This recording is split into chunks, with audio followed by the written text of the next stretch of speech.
Hey everyone, in this video we're going to take a look at part 21 from the Hercules story from Ritchie's Fabulae Facules.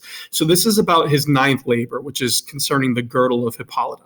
So before we dive in, like I always tell you on these videos, the first thing you really want to do is make sure that you have the vocab under control. So if you can find a commentary or make a vocab list yourself, if you need one, I'd be happy to put one in the link below. But any way you can get this vocab under control, that's your first step. It's really tricky to read and translate this if you don't know what the words mean. So I always tell you to do that at the start of these videos, but it's a really good practice. Start with the vocab.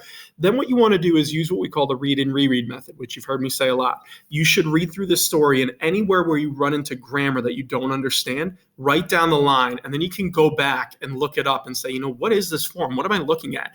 Once you get the grammar under control, it'll be so much easier to read. So you start with the vocab, you work on the grammar, and you read the story as many times as you can after you've filled in these gaps until you can read it without living in the dictionary or having to look up constantly grammar rules. So that's really the outcome we're after, right? You don't want to always be looking things up. Try to do it in advance, and that way you're giving yourself the best shot to read and understand this.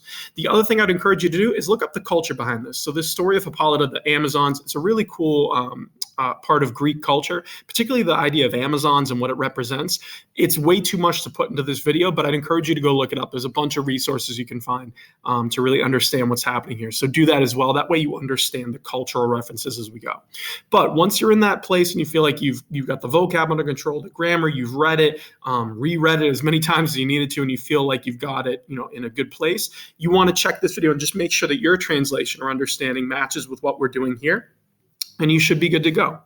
So let's dive in. The story starts like this. You have gens Amazonum dicator omnino ex mulieribus constituisse. So this is talking about the Amazon people, the gens Amazonum, right? The people of the race of Amazons, you might say. Dicator is passive. So you're saying the race of Amazons is said, right? Constituisse, there we go. It's a perfect infinitive. So you're saying it's said to have consisted, that's one way to translate it, omnino, entirely of women, right? Ex mulieribus, from women. So that's what makes the Amazons so unique and different. They are a tribe of warrior women, basically, right? All women. And the cultural aspect of what this represents in the Greek mind is an interesting one. Again, we don't have enough time to do it here, but go look it up. Then you have Hi summum scientiam re militaris habeban, et tantam virtutem ad hibeban ut cum viris proelium committere auderent. So Hi is referring to the women. So these women, you could say. They habeban, they had, I know it's imperfect, but you can go with they had. The summum scientiam, they had the greatest knowledge, you might say. Re militaris is genitive. You can translate this as of military affairs. The race part, re, is a little tricky to put into English, but affairs kind of works here. It means they're really good at warfare. That's what they're known for. They are a group of warrior women. So they had the greatest knowledge of military affairs, and they had, you might say, adhibeban, or they applied, you might say, such virtue. Now here, when you have an ut clause and you have that intensifying word, tantam, you're looking at a result clause. So you're saying they had so much or such virtue that, meaning with the result that, auderent, there's your imperfect subjunctive, they dared to committere proelium, to commence battle, might be a good way to do it, to have a battle, to fight, cum viris, with men. The cum here is just being with. So it's saying that they were so good at warfare and they had such valor and virtue that they actually battle men, which again is extremely rare and be very foreign to the Greek mindset, right? That's not what women do in this world. So that's what sets the Amazons apart. Then you have Hippolyte, Amazonum regina, Balteum habuet, celeberimum quem Mars ei dederat. So Hippolyta, right, the queen of the Amazons, Amazonum regina, she's the famous queen. She habuit, she had a Balteum celeberimum, right, this very famous belt. Now, Balteum has been translated, even in Ritchie's translation here, as girdle. It's not really what it means. I think, honestly, that's probably a way of making it sound more feminine and trying to figure out what to call this. To me, the Balteum is always a war belt. That's what she has. It's something you'd wear in warfare. So girdle kind of gives off the wrong impression, I'd say, of what this is. Think of it as a belt, right? A warrior's belt. And it's famous because it's the belt which Mars, dederat, had given to her. So it's given to her by the god of war. So it's very distinctly a war belt and not necessarily what you might be thinking of when you hear girdle. So again, translate that however you want. I think belt or war belt kind of works better. But she has a very famous belt because it was given to her from Mars, right? Then you have admeta autem, Eurystheae filia, famam de hoc balteo acceperat, et eum possidere vehementer cupiebat.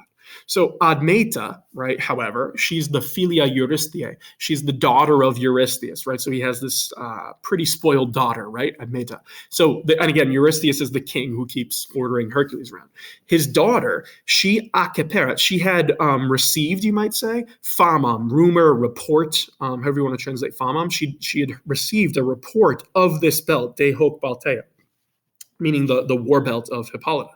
So she's heard of it. And she very greatly, or greatly, you might say, vehementer, cupiebat, she was desiring, possidere eam, to possess it. You have a complementary infinitive. So the daughter of Eurystheus has heard of this belt, and she wants it. So of course she's going to say, Daddy, get me this belt, right? I want the belt. So she always comes off as pretty spoiled. I always think of the girl from the Willy Wonka movie, which is a very random reference, but that's kind of what Admeta, the vibe she gives off. So she wants the belt, and Eurystheus obviously isn't going to, go kill Hippolyta himself. So what does he do? He's going to send Herc out. That's the whole point of having Hercules. So you have Eurystheus igitur Hercule mandavit ut copias cogere et bellum Amazonibus inferet.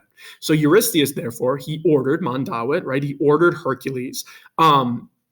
Again, since this is an indirect command, you have the ut there, right? He ordered that you could say that he might collect cogeret. It's an imperfect subjunctive. Or you could just say he ordered Hercules to collect, which would kind of get you in the same place. To collect copias, troops, right? Remember, copias can mean supplies, but here it really means troops. And to inferet, to wage war, or again, you could say he ordered that he might collect and he might wage war, either way. But he ordered him to wage war, inferet bellum, on the Amazons, Amazonibus, right? So here's his indirect command. Hey, Hercules, go out, get your troops and declare war. Why is he doing this? Also that he can get his daughter this sweet war belt, right? So sure, why not? It doesn't seem like a great reason for war, but again, you can look this story up on your own and you'll read all about it. Then you have ille nuntios in omnes partes dimissit et cum magna multitudo convenisset eos delegit qui maximum usam in re militari habeban. So he, right, he sent out, and this is probably talking about Hercules, right? He sent out demissit nuntios, messengers, right? In omnes partes can mean in all parts or in all directions, whatever you want to say. He's trying to gather the troops. So he sends messengers out saying, hey, everyone get here. And cum, you have a cum clause here meaning when, it's temporal. You're saying when a great multitude, magna multitudo, convenisset, had convened, right? There's your pluperfect there, subjunctive. So when it had convened, he delegate, he chose, or you might say he, no, chose is probably good. He chose eos. You could translate this them, but it really probably is better to do it as those. He chose those who. So it's going with qui. The qui is referring to the eos. So it's saying Hercules chose or selected those who, habebon, right, here's your relative clause, who had maximum usum. You're probably better off or best off translating this as the greatest experience, right, for usum, in re militari, in military affairs. So he gathers everybody up, all the troops he can find, and he selects the most experienced soldiers for this war, which would make sense, right? He's going to fight the Amazons. You want to make sure that you have sort of a select group here that you're going to go. So this is setting the stage for the ninth labor. There's more pieces to it, right? We're just starting the story, but it all starts with Hippolyta, right? This queen of the Amazons. Again, the Amazons are this warrior race, this warrior people, all women, all fighters, right? And she has this sweet war belt, and King Eurystheus' daughter wants it, so he's sending Hercules out to go get it. So hopefully this story made some sense as you read it. And again, do the read and reread method until you feel good about it. You're starting to get more subjunctive, right? Of course, you got some indirect statements in here, a bunch of ut clauses. I think we had a result clause earlier on. So you're definitely mixing in more subjunctive, which is good practice, right? Just keep at it and it should make sense. But if there's any problems at all or any questions, you're not sure how we translate something, feel free to put it in the comments below. I'm happy to help you. But otherwise, just keep at it. Keep practicing, keep reading. And again, the goal is you want to get to a point where you can read this without needing, a dictionary to look up the words and without having to constantly go back and look at it like a commentary or something and say, what is this grammar point, right? That's the idea. So read the story over and over again until you hit that point. You're just basically taking it as a language and as a story and not like a puzzle you're trying to unpack. Okay, good luck with it. Let me know if you need anything and keep at it.